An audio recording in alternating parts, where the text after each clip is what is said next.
Hey there, I'm Mike Dunn. And I'm Dan Hinkin. And I'm Mark Julian. And this is the very first Tabletop Throwdown.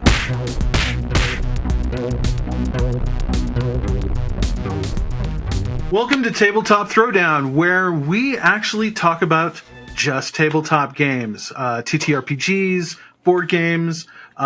We won't really get too much into video games. That is Anthony's job. He does the other GamingTrend podcast. But this is something new we're trying out here in GamingTrend. Today, we're going to talk about Pax Unplugged and what we're looking forward to and what we know we're going to see, what we want to see, and just a general kind of preview episode of the things that we're excited about at Pax Unplugged. So only two of us are actually going to be going to PAX Unplugged this year. Unfortunately, Dan is going to have to lead the charge back home, but Mark and I will be there, and we will be getting a lot of the same coverage, same kind of style of coverage that you've come to expect from us at the other big tabletop conventions like Gen Con and Origins earlier this year. Mark, what? Let's just dive right in. What are you looking forward to the most? You want to? Should we just start talking about board games? Sure. So for me and kind of my current phase of life, I mostly get to play two-player games. So I'm really excited to check out some of the two-player games that have been announced. Some that have been announced a while ago, some that I just have seen recently. So first one that really caught my eye the other day is Dracula versus Van Helsing. So mostly just for the theme. So yeah, cool I mean, theme. Who doesn't love a good like Dracula game? And this being like a matchup from the books, right? Yeah, two-player head-to-head, and you're competing over like a village. So Dracula's trying to turn the villagers into vampires. Van Helsing's trying to prevent that. So really like classic take on the Dracula Van Helsing story.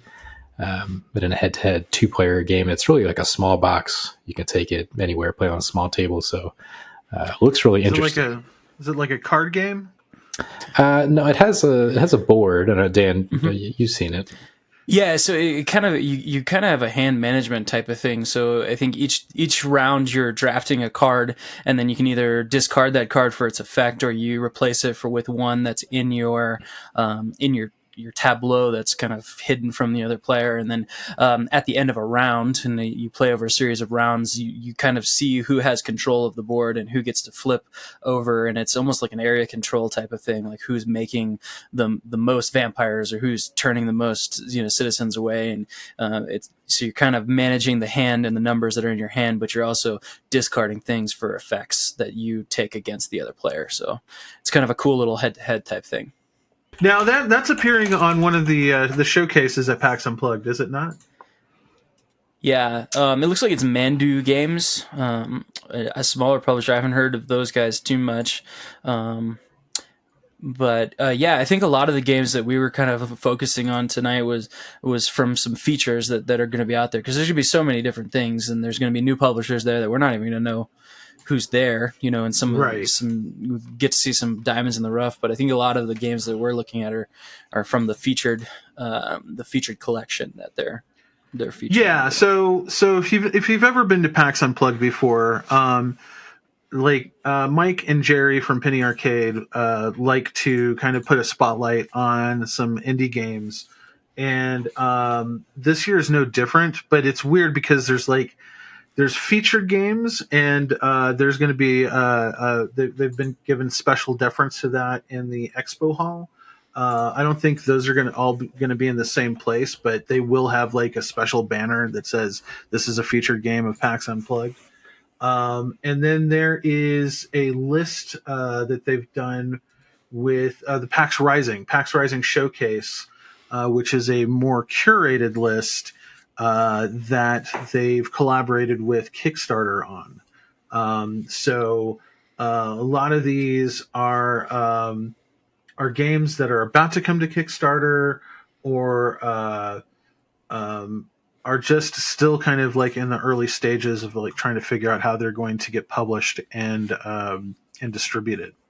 Also, another thing that PAX Unplugged is known a little bit for, and a lot of the features and even some of the PAX Rising showcase stuff in the past has been stuff that just got released in Essen. And what they do is they'll send someone to Essen to grab a bunch of copies of what they consider to be the hot games at Essen's and bring them back and show them off and give those games a boost here in the U.S. So it's really a fun convention. I think I just realized I'm the only one out of the three of us that has been. It's definitely one of my favorite ones, and of course we love Jerry and Mike, the Penny Arcade guys. We've interacted with them for years, especially on the video game side.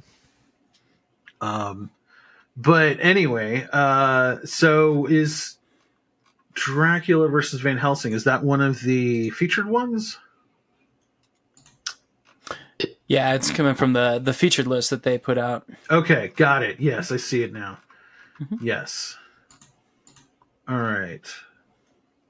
Yeah, and actually, it's kind of funny. There's a few publishers that are in the featured list that are featuring games that we actually already have reviews up for. Like Incredible Dream's going to be there with Kenfire Chronicles and Kenfire Delve, and Infinite Rabbit Holes is going to be there with the augmented reality game, that Arkham Asylum game. But yeah, no, it's a weird mix because you gotta also consider that PAX is generally it's gamer focused. It's less of a trade show than, let's say, Origins, though I would say Origin is very player focused. Gen Con is very player focused. Or it's very industry focused rather. So this is it's fun to see what people are playing, like actually getting into and playing at this one. And plus the food in downtown Philadelphia is pretty good. Yeah, I'm looking forward to that as well, in addition to the board games. Right. Yeah. But yeah, Dan, I know you're not going, but you're going to be living vicariously through us. We want to make sure that we find some stuff that you like too, that you're interested in. You have a really good nose for games. What are you really excited about us checking out? I think there was I've kind of been in this Viking theme. There's lots of different things, I've got Feast for Odin's one of my favorite games. I love some of those. But there's two games that I know they're going to be featured there. One of them's on the featured list. And it's called Carvey. And it's really about like Viking, like Jarls trying to build up their Viking empire, and it really surrounds like their ships. So they're upgrading their crew, they're upgrading different things, and then with that ship they can go out and do different things. They can go out and pillage, or they can go out and trade, or just attack other ships. But the way that I saw the board and the artwork, you're kind of building up your player board, but then you're moving your ships, and it looks like kind of a cool mechanic. It pulls in some different things that we've seen before, but to build up your own kind of Viking fleet or a Viking boat is something that sounds like a lot of fun. And then the other one, I actually got a chance to look at. I didn't get a chance to play over at Origins this last summer, and that's Chronicles of Kings, and that's from you and me both. We were both there. Yeah, it was just this epic kind of free world Viking sandbox. But the way that he talked about it was that it was like the Kardashians of the Viking world. Like you are, and it didn't matter if you were doing good things or bad things. It was all about reputation, and earning reputation and earning that influence, whether it was good or bad, was how you win the game. So you could just be the most horrible person, or you can be a good person, and there's lots of different ways to get there. And it just looks so intriguing, and we kind of stumbled across it towards the end of the con, so we didn't even get a chance to play it. So I'm really hoping that you guys can get a chance to play test that one, and hopefully sit down and make me jealous while I'm sitting. So we've been covering Pendlehaven games for years now. they're very well known for a TTRPG system called Fate of the Norns, which is also Viking themed. And the really cool thing about Andrew, the owner of Pendlehaven and the guy who designs a lot of their product, is that he's actually he started off as like a professional historian, and he was translating a lot of the old writings about like not Greek, Norse mythology and that sort of thing. Yeah, boy. Yeah. Yeah, I was impressed with their entire product line. I mean, Fate of the Norns is kind of cool in a different tabletop way because you're actually using runes that you pull out, and it has a system where you can have beginner, intermediate, and advanced, and it doesn't matter who's at the table. You can all kind of play depending on your level, how you want to use those runes. But just the research behind it was amazing, and I got my brother a compendium of just the old Norse folklore translated straight from the old texts, and the beautiful artwork that they put across it. And so judging by the stuff that they've done in the past and like the prototype that they had on the table last time, I'm excited about this one, and I can't wait to see it looked amazing. It looks looked great. Absolutely amazing. As we all know, if you're not going to make your board game a Star Wars theme, then Vikings is the next best choice. So. Yeah, it's usually a surefire one. So, yeah. Well, so what about you, Mike? I mean, I know you're going to see some stuff. Is anything you want to see?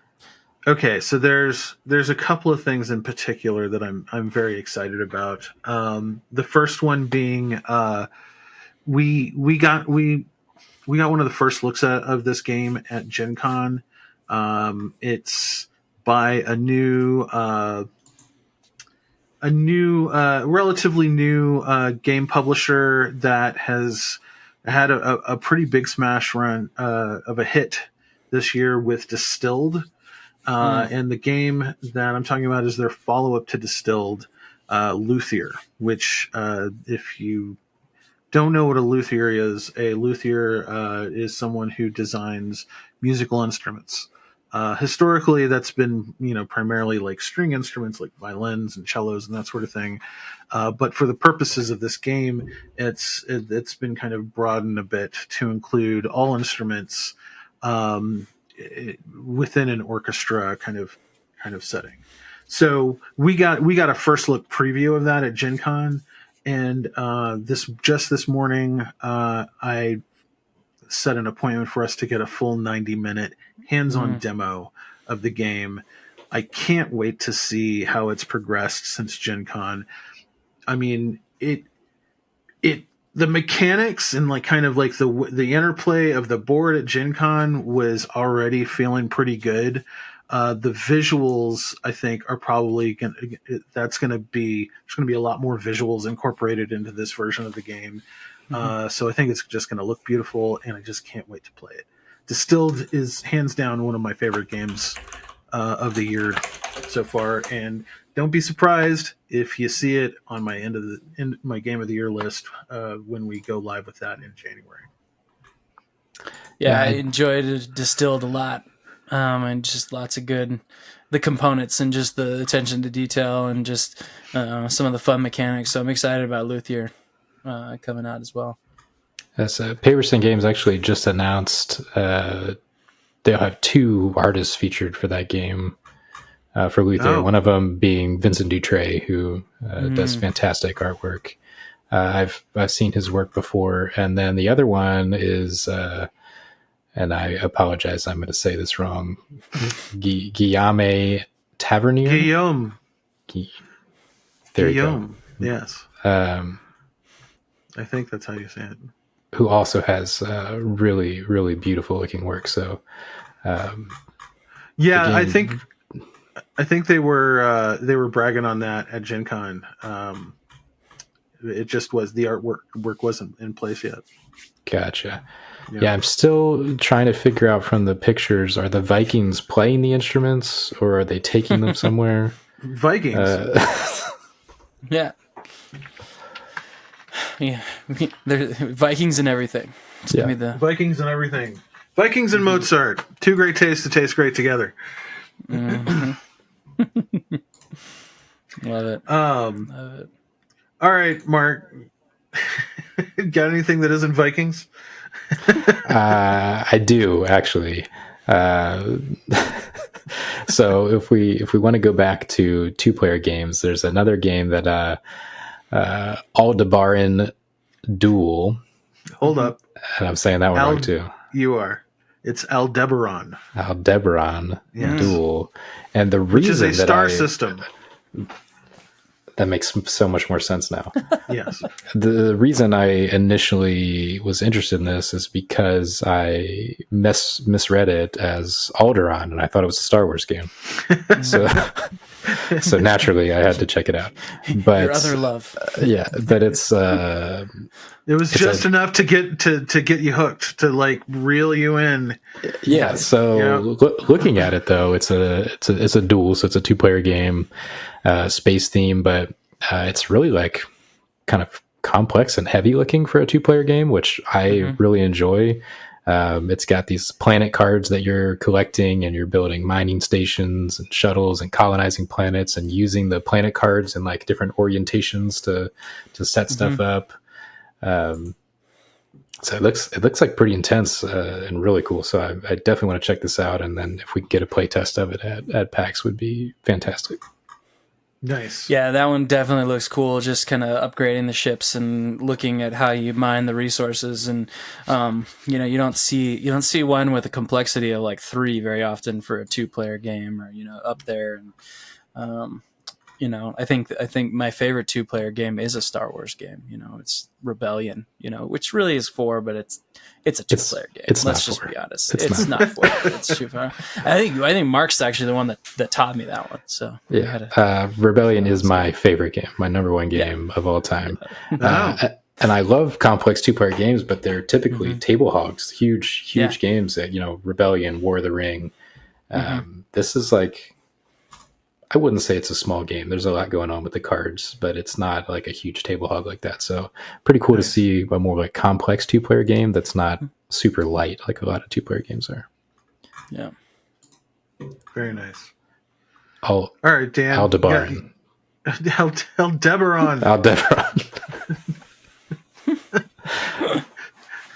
All right, Dan, you got something else for us? Yeah, there's another 2-player game that is actually kind of a riff, because this was not a competitive game when the original came out, and that was the Duff Romantic, but it's going to be the Das Duel version of it. And if you ever played the original, it was a cooperative, and you play up to like 6 people, and you're building a village based off of different goals of people are tile laying, and there's lots of different little hexagonal tiles that they put around, and it's actually a campaign. So as you hit goals, you can unlock new boxes and do all these different things, but it's cooperative. You're doing it all together. So I'm interested to see how they can actually make that into a dual version where maybe you're laying tiles on the same map and you're doing different things or going after different goals. It's it's always fun to see them change some of the mechanics from the original and see how they make it into a dual version. I loved I think Seven Wonders Duel was one of those ones where you have something that's like a card drafting game, and they did, I think it's even better, than the original Seven Wonders. And when they add those duel things, and even Splendor Duel is a much better game than the original. So, this has to see them flip from cooperative to competitive. I'm excited to see kind of what that looks like. So I'm probably about to show my age here, but do either of you guys know who Tim Conway is? I don't. Maybe if you tell me the name. I mean, he's a comedic actor. He was on the Carol Burnett show. He did this horrible line of like direct to video movies based off of a character that he created in the Carol Burnett show, which is basically him acting ridiculous and goofy. But it's like he's standing on his knees and he has shoes coming out at his knees, so it looks like he's a small person, right? Yeah. And his name was Dorf. So every time I see that name, that's the first thing that pops into my head, because it's like those commercials, those 80s commercials were seared into my brain, and I wish I could get rid of them. Anyway, beyond that, if I recall, Dorf Romantic was originally a video game. Am I right? It was. It's I discovered it on Steam last year. 2022 is when it came out, and I've probably sunk, I don't know, 15, 20 hours into just super chill laying tiles. So I'm also really interested in how they make that into a dual game, because the game is, it's really, the whole thing is supposed to be like super chill, take your time, there's no time limit, you just lay tiles, build out this quaint little village. So well, and the first board game was a Spiel winner this year, was it not? Yeah, I think so. And it's the same, carries that same theme from the computer game, where it's everyone's just together, you're laying tiles, and you're trying to together score the most points. So yeah, how they make that into a duel is going to be interesting. So Mark, you played the video game. Why is it called that? I don't know. I don't know if it's like I don't know if this is it's a region or a town or what the word means. Yeah, I mean, it does have this kind of like it does look like it's German or some Germanic language. Yeah. But I mean, Das Duel, definitely German. It's the kind of nostalgic feeling you get when you long to be in the countryside. So wow, that has nothing to do with Tim Conway. Yeah. Well, thank you, Google. Yeah. Yes. So, yeah.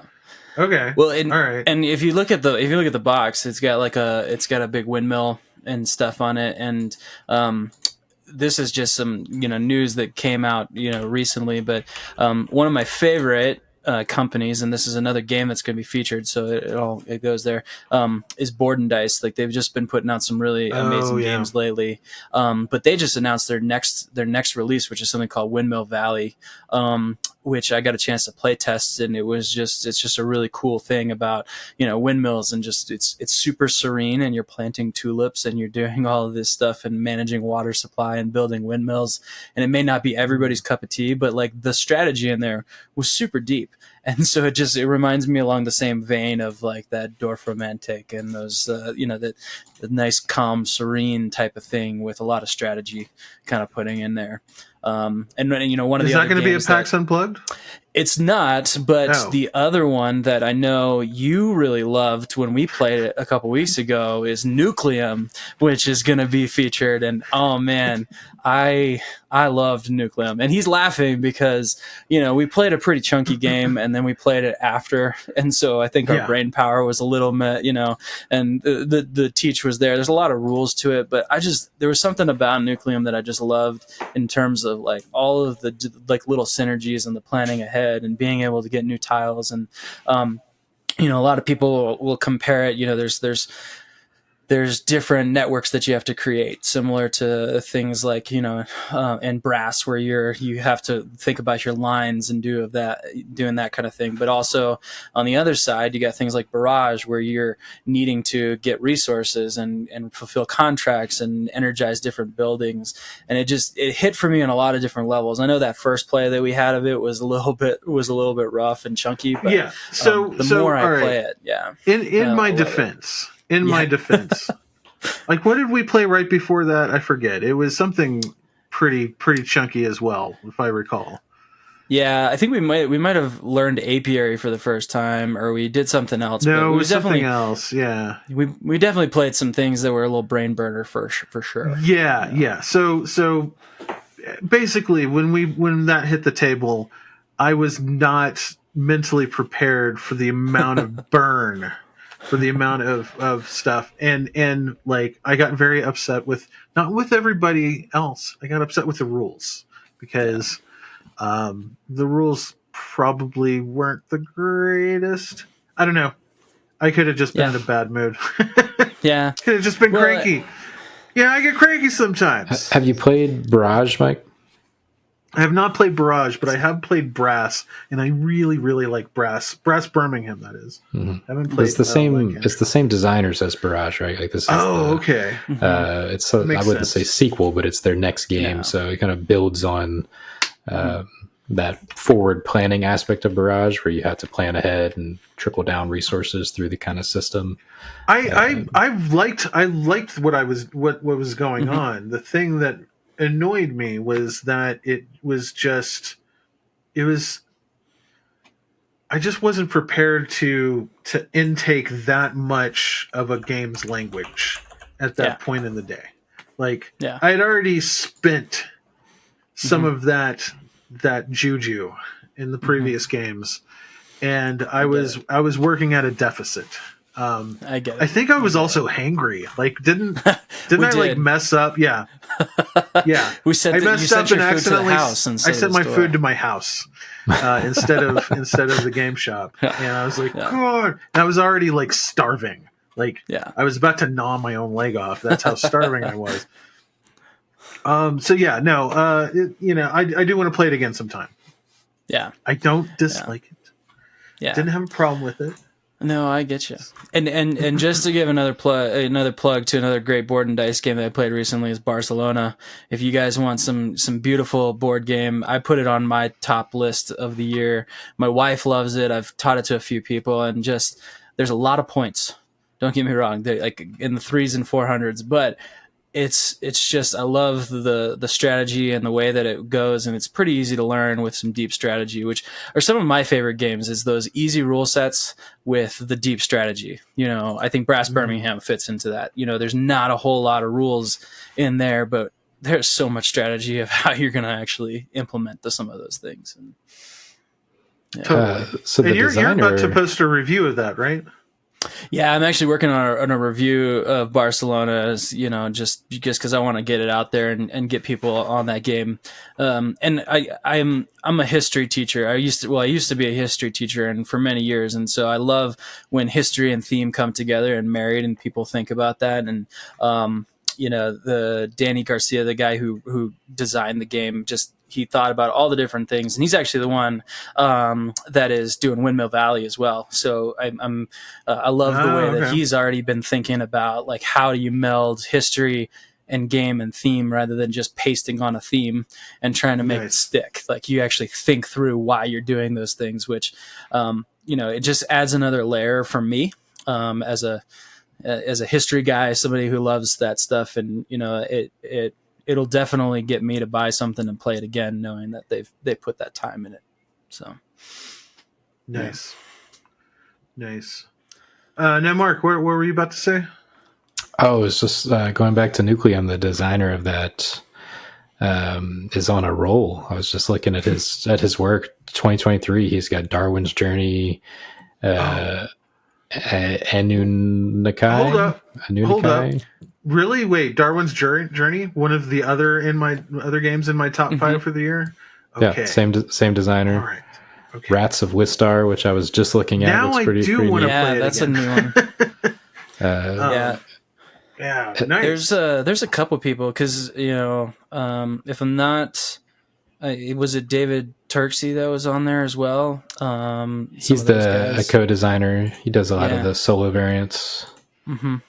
Yeah, and he did a lot of the T games, like some of those things that they put out. But yeah, there's been some good chunky games out lately that just kind of hit on different levels for me that I've enjoyed a lot.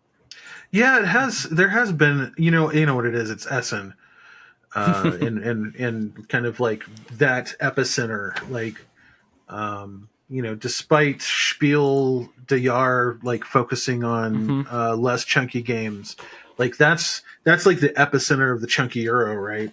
So it's been kind of radiating out from there, and it seems like we have seen quite a few of them in this last part of the year here.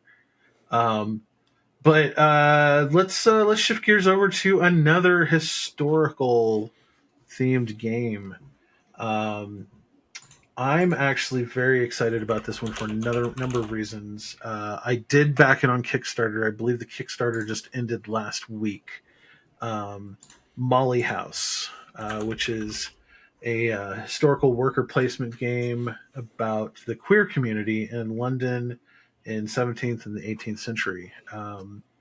So this is designed by Whirligig Games, the Whirl brothers. They designed John Company, Pax Pamir, which I absolutely love. John Company is a game that I'm dying to get a chance to play. It might even be on my short list of things to buy at Pax Unplugged, since I know they're going to be there. Um, but yeah, I'm pretty certain we're going to be able to get some hands-on time with Molly House at PAX Unplugged. They do have a booth. I've been keeping my eye on a lot of themes that have been really interesting historically, because historical games have traditionally been about conflict and wars and stuff like that. I mean, the whole hobby was basically founded on war simulation, right? On the tabletop.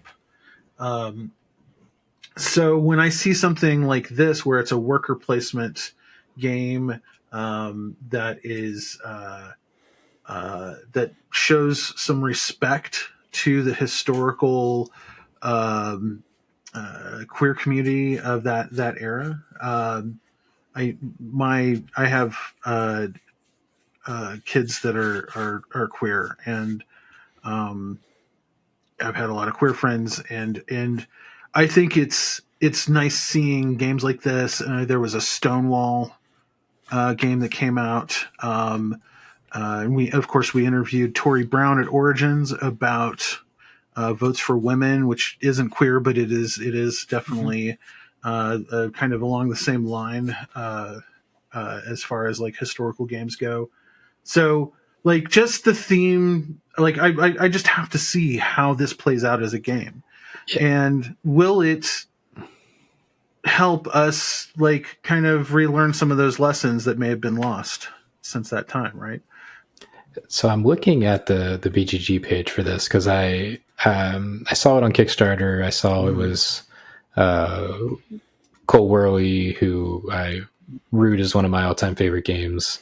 Right. I love Pax Premier. I haven't played John Company, so I assumed this was a historical kind of heavy worker placement game, kind of like these previous games. But I'm looking at the description. It says bluffing, deduction, hidden rolls, semi-cooperative. Yeah. So now I'm just very confused. Like, how does this actually play? So,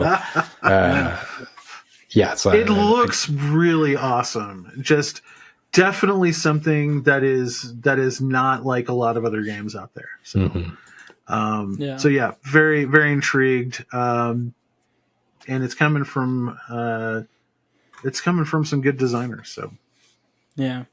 And I like the point that you make. Like, I feel like there's been a lot more of a push, and this is probably a topic that we could talk about for a long time on another podcast, because and we probably will. It's not Pax U, but I love that there's more representation of lots of different groups that are being seen in the tabletop space. I mean, Votes for Women, Her Story. There's just so much more representation and more new voices that are being heard in the tabletop space, and I think it's really good to get more people into the hobby as well, because it's the same thing, when we're teaching school and we're teaching kids and we're looking at books and things in the library. We want something that kids can see themselves in, or people can see themselves in, the story that's on the table. They want to, sometimes it's an escape, but they also want to be there. And you see that in little ways that publishers are doing it. But again, this is a way bigger topic, but it's nice. Well, I'm going to say one more thing just to kind of cap that off for now. And yeah, I do want to visit this possibly in another podcast episode with maybe some guests.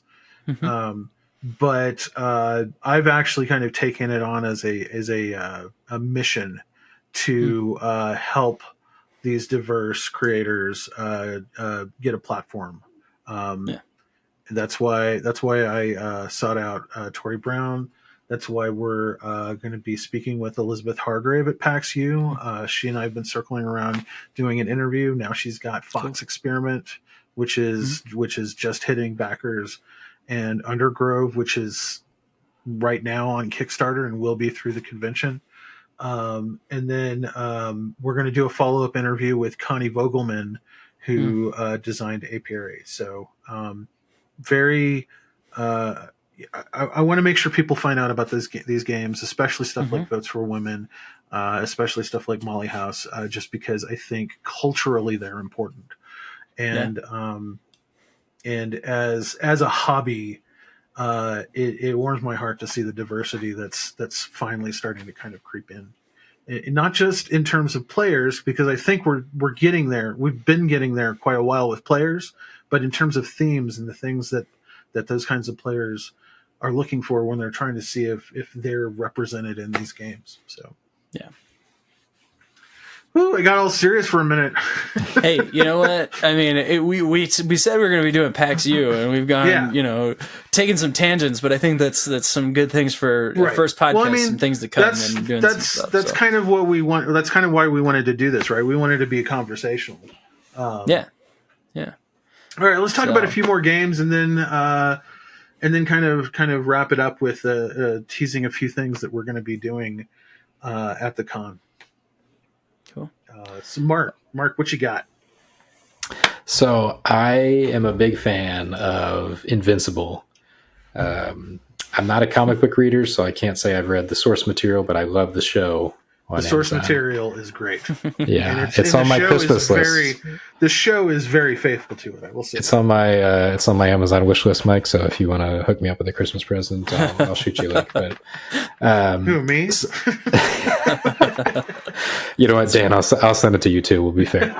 Okay. Are we gonna do a little secret Santa between the three of us? We usually do, but let's not. We don't have to talk about that here. So I walked into the Dire Wolf kind of extra room that they had at Gen Con, and they had this game set up on a table, but I was just at an in-between time where they didn't have somebody working at the table to show it off, and I didn't get a chance to check it out. I looked at the cards, and it looks cool from what I was able to see, but as far as the gameplay, I didn't have somebody to show me. So I'm really hoping that they're coming to PAX U. I'm hoping they have Invincible there, and I can get some time demoing it because, big fan of the show.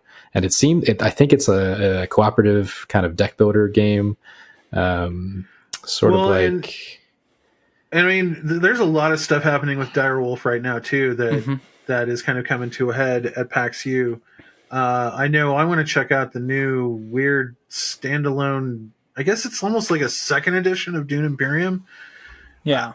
But you can combine part. Like, we don't need to go into the weeds on that. But I am kind of intrigued on that. Like, I don't know. It's just it's a weird product release, and I love Dune Imperium, but I'm still on the fence about it, and I don't know why. So, but do you love Dune Imperium? And again. Right. I mean, I have all the other stuff. Yeah. Which is apparently is backwards compatible with the new thing. And from what I see, like, they've changed some different things around with, there's like some intrigue and some spying, and the battles are different. There's some different cards. Right. It seems like sounds like it is the evolution. Yeah. It just feels so soon. Yeah. It doesn't feel like Dune Imperium has been out long enough to justify it. But I don't know. Well, and then they also I think it was yesterday just released the Dune Imperium app, which is a digital version of the game, and I imagine they probably did a pretty good job on it since they also worked on the board game. Of course, Dire Wolf Digital has done a lot of digital adaptations of games. I think one in particular that I've played is Vikings of the North Sea. Not to bring it full circle around back to Vikings again, but you can't escape them. I know we can't escape the Vikings. Do they do Root? Is that? I think they did. They did do the Root game. And Mark and I have played many games of Root across the wild on the app. So I've played many more games of Root on the app than I have the actual board game. It's true. Yeah. So I'm going to be going on a road trip next week, and I'm very tempted to just bite the bullet and download that thing and then ignore all my family at Thanksgiving. I've actually never played Dune Imperium, so I will probably get the app. Yeah. It's super good. Yeah, and I think it came out it came out a lot earlier than the first movie, and I think that a lot of this was planned for the release of part 2 of Dune, since they use a lot of the artwork, and Right. unfortunately the writer's strike pushed that back to March, and I'm a little upset by that. That was one of the few things that I was bummed about. Oh, I know. Don't even get me started on that either. But that's right. I didn't realize they were using visual assets based off of the film. That explains it, because the original game wasn't themed that way. It was too soon. And I mean, I'm more the other versions, the other licensed versions based on the movie of Dune did not perform so well. Yeah, I'm just more excited about Christopher Walken, in his card. I just want to see how high they make his hair, right? In the digital thing. So. It's going to be so good. It's going to be so good. Well, the first half, part 1 was great, so I'm a fan. Now, let's see. So here's actually another follow up from Gen Con that I'm excited about, and that is Galactic Cruise. Mark and I like hit this very late meeting in the free gaming area at Gen Con. I think we left a party to go see this game, and we did, and we had a hard time finding it, and it was just like, oh god, what do? And then we finally got there and we found the game, and it was like, holy crap, this is amazing! This is such a cool looking game. And then Dave Beck from Paverson showed up and was like, oh, this is a great game, and we were like, oh yes, it is. And it was just this like, okay, this is cool. And like, what drew me in was the Ian O'Toole artwork initially, but it has some really good stuff going for it. And we'll have we did post a good review of that. We'll have that linked up here. But Mark, do you remember? Did we say the name of the game? Yeah, we did. Galactic Cruise. Okay. Yeah, I missed did. It. Yes. Well, I mean, I'm as long as the viewers are paying attention. Mark doesn't. That's right. You can just check out sometimes if you got it. You take a little nap. Yeah. Well, if they haven't checked out by now, hopefully we're keeping their. I was just so distracted by the tone of your voice. Was just easy listening. He was just like wondering, are you baiting him? Yeah. So Galactic Cruise. Yes. We checked it out. Really excited if they have it again with any of the Ian O'Toole artwork. They had the cover, which looked beautiful. Right. Well, and not only that, we didn't actually get to play. We just watched them do a demo. This time, we're going to get to play, and so I'm stoked. It's got a lot going on. Complicated game, a lot of interlocking systems. You got to plan ahead, but they've worked in ways to make it feel like you're being rewarded every turn. So it's not like you're building and building and building for some big payoff 5 turns from now. You're doing that, but you're getting payoffs the whole time.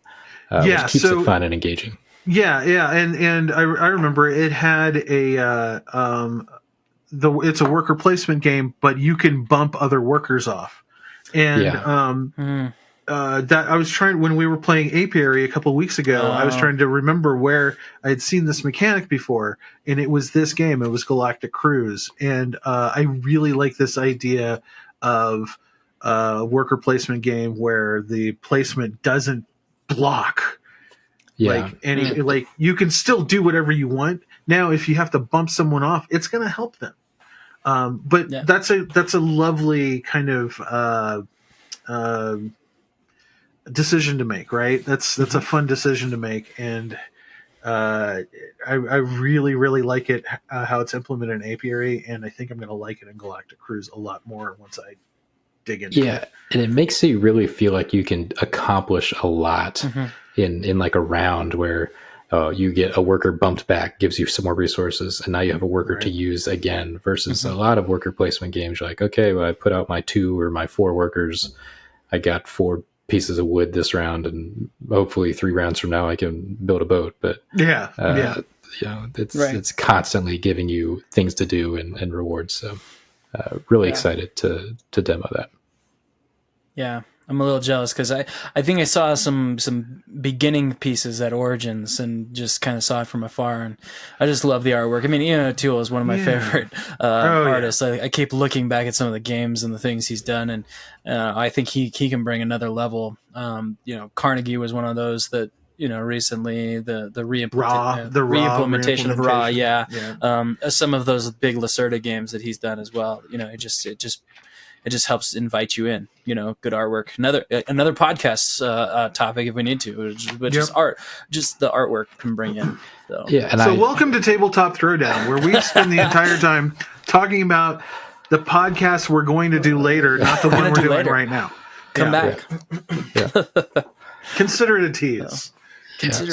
I'm glad you brought up Lacerda. So that's actually the first impression I got of this game. One, because the O'Toole artwork, the size of the box is almost the exact same as all the Lacerda big coffin boxes, and then it has the complexity of a Lacerda game. But it just felt, even we didn't get to play it, but just the demo and explaining it felt more rewarding. Lacerda has that, like, you got to plan ahead, and like 6 rounds from now, I'm going to score a lot of points, maybe if you don't mess me up. So it has the complexity, but is maybe a little bit more forgiving of the like hardcore long-term planning. And some of those games are like, I remember mentioning this when we saw it. Like, I hate playing games where I feel like a mistake I made early on just blindly basically took me out of the game before I even realized it. Like the first turn in a Lacerda game, but you're like, I didn't make an optimal move, and now I'm gonna lose. Yeah, exactly. Especially with a few of the folks that we play with at the local board game club, right? There's some guys that get it. Yeah, there's some guys that can just pick it up. Hey, our 2 a.m. game of Perseverance was real close for the amount of points it was. Speaking of which, Mind Clash will be there, so they may be showing off we did actually get a look at Perseverance Chapter 3 at Origins, so I imagine they have 3 and 4 on display. So we'll be checking that out too. I'm kind of excited about that, especially since we've finally been digging into episodes 1 and 2. So keep your eyes on GamingTrend for that. We'll probably have that up on the days leading up to PAX Unplugged. Yeah. And the third best theme for board games is a tie between dinosaurs and pirates. So Perseverance is going to be really exciting. And then one of my favorite games, I have more than 5 games in my top 5, but top 5, Dead Reckoning from AEG. So I just got the newest expansion delivered. I haven't had an opportunity to play it yet, but they're going to be showing it off how it plays at PAX U. So I'll check it out there and kind of hype myself up to play it when I get home. Yeah.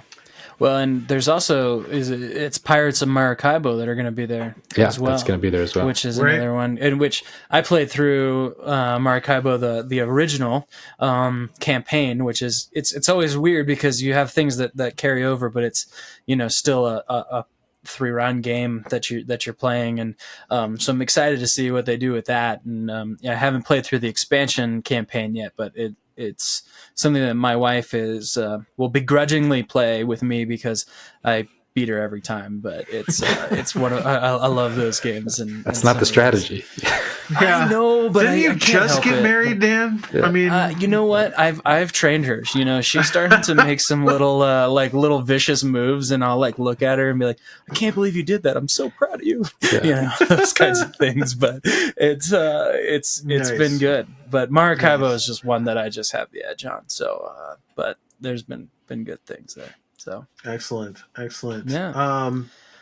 So we don't know too much about this game yet.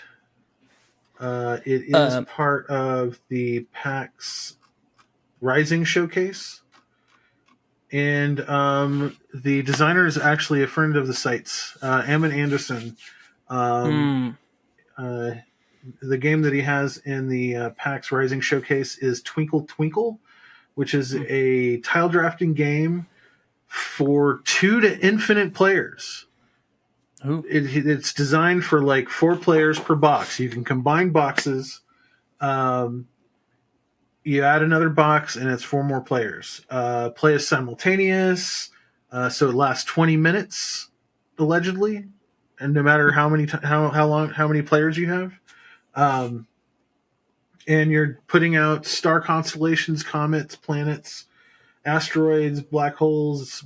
Like, it sounds really cool, but here's the kicker. Here's why I'm super interested in it. Ammon Anderson is probably going to be a name that we're going to be holding up as a classic designer in the years to come. Met Ammon at Gamma Expo this year, where he was showing off a prototype of a game called Gnome Hollow. We've got a video up on our channel about it. This game had so many publishers like hovering around him, like wanting to publish this game. And then I got to play it, and it's amazing. And we're going to have a preview up of Gnome Hollow in the coming weeks, kind of saving it. We were kind of sandbagging that a bit just because he did sign with a publisher for that game. He signed with the Op, and it's going to be their big Gen Con release next year. They just announced that they're publishing it, so look for that. But Twinkle Twinkle at PAX U, I can't wait to see it, and I can't wait to see Ammon because he's such a nice guy. Do we know if Twinkle Twinkle you're building like a shared galaxy, or is everybody building their own? It's the only thing I've seen on it. The only thing I've been able to see on it is on the PAX Rising showcase site. I'm just imagining it isn't even on his site. So once you combine copies to get more players, who has to then separate the copies back out? Right.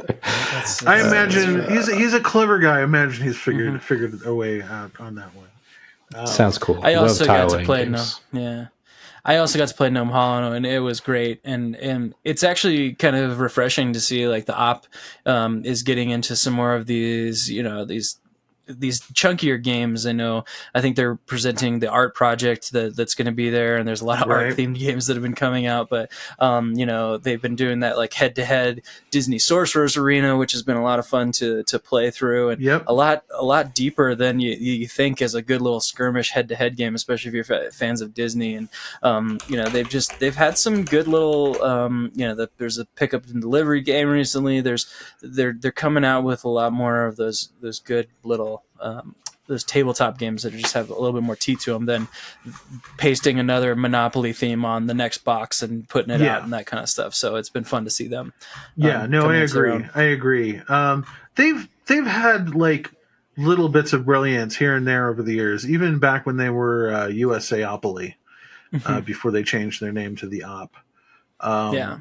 But it's nice to see like a stronger concentration of interesting themed, interesting mechanics, and not just just coming out with another Yahtzee, another Trivial Pursuit, that sort of thing. Like, those games have their place, but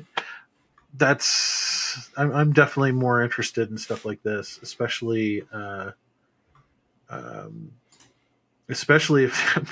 I can't wait to see what they do with Gnome Hollow, and if they don't use Ammon's artwork, I'm going to be very upset.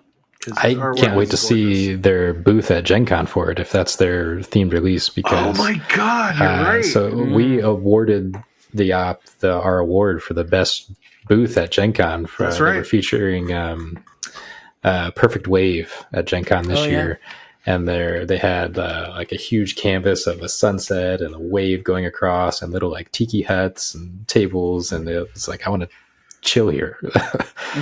So I can only imagine looking at Gnome Hollow and the little gnomes and the mushrooms and the artwork. Like, I'm gonna have to ask Ammon about that. Oh man, I can only imagine just how gobsmacked they'll be if that happens. Toadstools, so and all cool. the things, but lots of potential.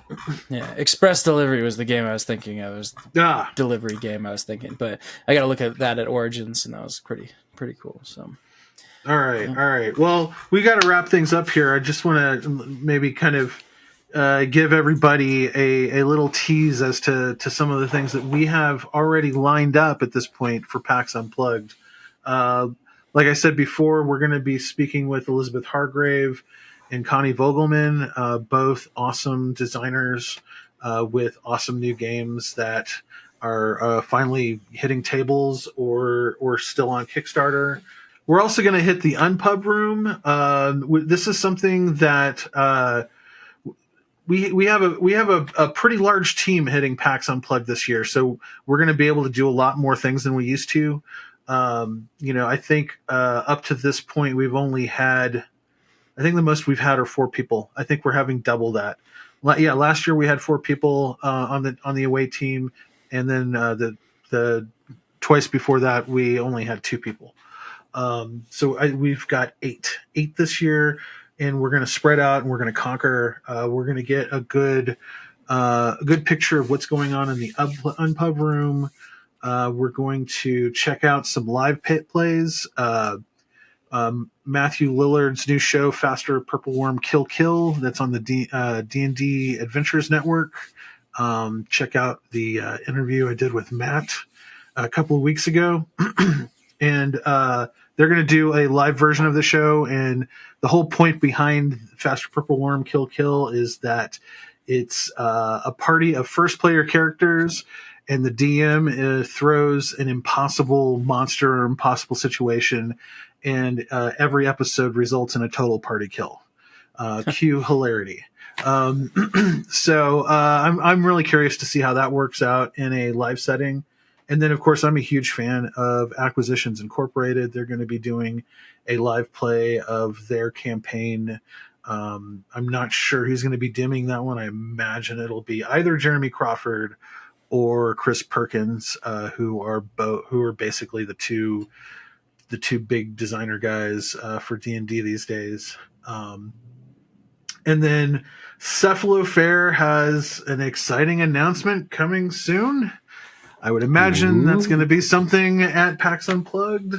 Gloomhaven Duel. It's called Gloomhaven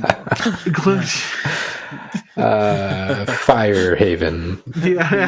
Lava Haven. Lava Haven. Yeah. Roll and Ride. Gloomhaven Roll and Ride.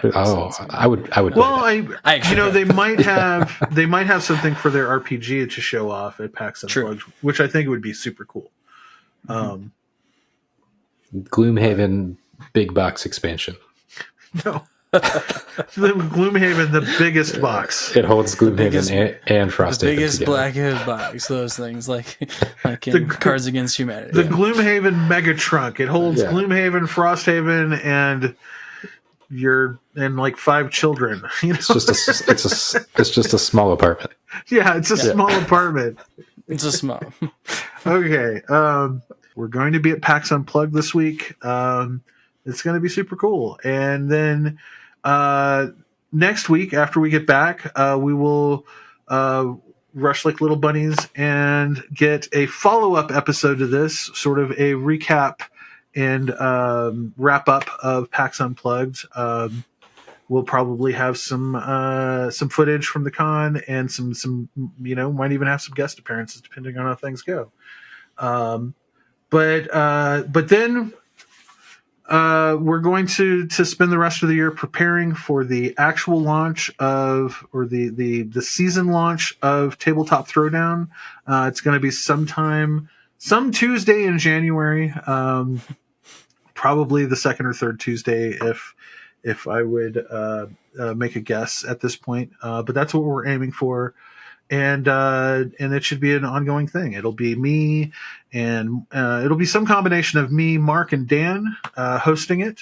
Some days it could be all 3 of us. Some episodes it could be just 2 of us. It just depends on the topic and what we've got going on. We've got a lot of great ideas for the show, so I hope you come back. If you see a GamingTrend t-shirt at PAX Unplugged, come get one of these. This is, we've got some stickers. I'll give you a sticker. And you know what? I'll even give you one of these as well. So come get some stickers from me if you see me or any of the Gaming Trend away team. We'll be wearing Gaming Trend t-shirts, and yeah, or if you just want to play a game. I like playing games. For sure. I think Mark likes playing games. Sometimes, yeah. Yeah, just every once in a while. But I just like talking about them. Yeah, I don't play. I'll just talk about it. We'll be texting Dan the whole time, trying to make him as jealous as possible. It's gonna be it's a tough love. So. That's okay. I'm sure you'll be hitting the road with us sometime next year. We got lots of plans for next year. Not just for this podcast, but for the whole tabletop section of the site. So stick around. Otherwise, we'll see you next week for Tabletop Throwdown Pilot Part 2, the PAX Unplugged wrap-up. And yeah, I'm going to wrap it up. Thanks for spending your time with us, and we'll see you soon.